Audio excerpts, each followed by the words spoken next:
everyone, and welcome to the tavern. Today, we have a story that's been blowing up all over the internet. It's about an interview that occurred at the DICE Summit earlier this month. As it turns out, Hasbro wants to start putting AI into Dungeons & Dragons and Magic the Gathering. Before I get into that, let's have a brief talk about the status of AI and D&D. Wizards of the Coast have been caught a couple of times already using AI art assets in their projects. The first big one was Bigby Presents Glory of the Giants, where in the preview pages it was clearly AI art. This was led with an apology and will never do it again. Late last year, they showed off a preview set of Tomb Raider that also used AI art, where Wizards claimed that these were just preview images and not indicative of the final product. This then got followed up with some promotional images that also featured AI art, where they said, oh, well, we weren't aware that AI art was being used to make these promotional images, so our bad. And I have done videos on a few of the AI art stories, so if you want a deeper dive into that subject, it is available on my channel, in my Wizards of the Coast playlist. It is pretty obvious that Wizards of the Coast will probably still be using AI art and trying to get away with it whenever possible. However, the big thing that should be noted is that many of their experienced artists have been getting fired. Some have been replaced with less experienced artists, and apparently some have just been replaced with an AI program. Allegedly. Needless to say, things are not looking good for Wizards of the Coast. But this time, information isn't coming from Wizards. It's coming from Hasbro, which makes things a lot worse. In the interview, it is revealed that Hasbro has been experimenting with AI products.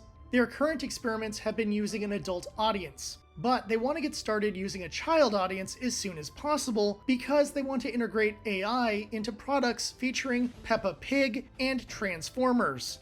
Needless to say, this could cause a lot of trouble, as AI is not always the most reputable of systems, especially when Google made their own AI art program that refused to make white people, which led to a lot of internet memes and mockery, and deservedly so.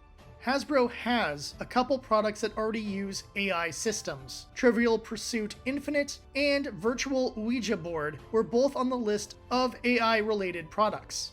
Not only have they made these products, but Trivial Pursuit Infinite has been quite successful, with its sales jumping 30%, meaning there's a lot of people out there playing AI-generated trivia.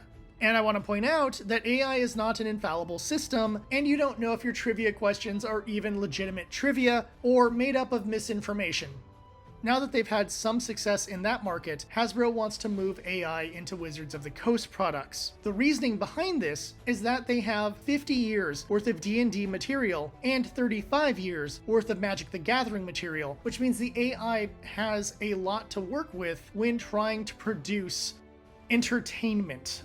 And that is the plan. They want AI to produce new adventures and experiences in the Wizards of the Coast IPs. Which might sound really cool at first, but when you realize the flaws that AI systems have, you're looking at games that are going to have DMs that will lead you into weird corners or situations that don't quite work, or potentially more AI-generated artwork and text for Magic the Gathering cards, neither of which will be a fun experience for anyone. Not only that, but they have to deal with the creator rights when it comes to certain things. So either they're going to have to limit the AI to a point that it can't use certain things that were created by people who do not agree to sign over their rights, or they're going to just let the AI run wild and deal with the potential lawsuits, or more likely, they will find a legal loophole in order to avoid paying anyone anything. Needless to say, this is a troubling turn of events. For every step forward we might make against Hasbro and Wizards of the Coast, we then see something like this, and it's quite devastating to know that some of our favorite products are going to be affected by the corporate rush towards artificial intelligence. Generally, I believe that Wizards of the Coast is a relatively evil company. Between the asinine things said by Kyle Brink, or the inflammatory things they said about mixed-race people, I generally have issues with Wizards of the Coast. And in many of my videos, I show pity towards Hasbro, because, well, Hasbro action figures were part of my childhood. But I've never denied the money-grubbing nature of the company. So seeing Hasbro trying to push AI systems into Wizards of the Coast is quite troubling. Bottom line, when it comes to Wizards and Hasbro, I see them as two horrible monsters that are being fused together into a bigger, multi-headed monstrosity that is only going to bring ruin upon everything it touches. More than that, if AI gets implemented into more products by Wizards of the Coast, we're going to see more jobs being lost. Both artists, writers, various design people, anyone that Hasbro can get rid of in order to show that they made a profit this year by having to pay less employees. Speaking of lost jobs, Wizards is no longer localizing Dungeons & Dragons and Magic the Gathering for Brazil. Now, that might not seem like a huge deal to most people in the American audience, but let me explain. Tabletop is huge in Brazil, so much so they have a little celebratory day dedicated to it. Thus, there's a huge market in Brazil. After all, it is the largest country in South America and a pretty large country overall.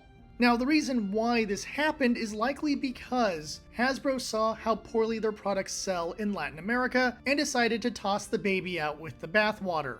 Cutting off Brazil from Dungeons & Dragons just means Brazilians are going to play their older versions of their games, make some sort of knockoff game, or discover new games that will localize in Portuguese. This was a really stupid move because you're throwing away money that you could have earned easily out of that market, and all you had to do was pull out other Hasbro products like G.I. Joe or Peppa Pig or whatever that don't sell very well in Latin America.